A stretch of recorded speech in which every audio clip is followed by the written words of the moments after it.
டிட்வா புயல் எதிரொலியாக ராமநாதபுரம் மாவட்டம் ராமேஸ்வரம் மண்டபம் பகுதியில் பெய்து வரும் தொடர் கனமழையால் வாகன ஓட்டிகள் முகப்பு விளக்குகளை எரியவிட்டபடி செல்கின்றன. அதன் நேரடி காட்சிகளுடன் இணைகிறார் செய்தியாளர் பூபேஷ். வணக்கம் பூபேஷ், விவரங்கள்.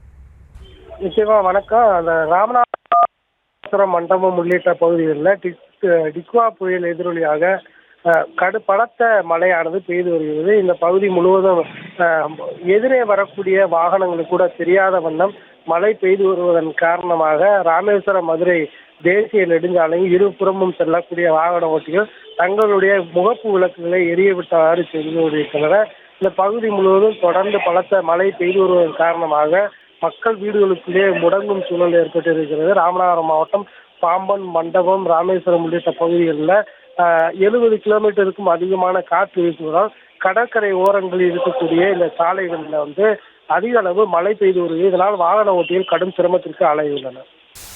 விவரங்களுக்கு நன்றி பூபேஷ்.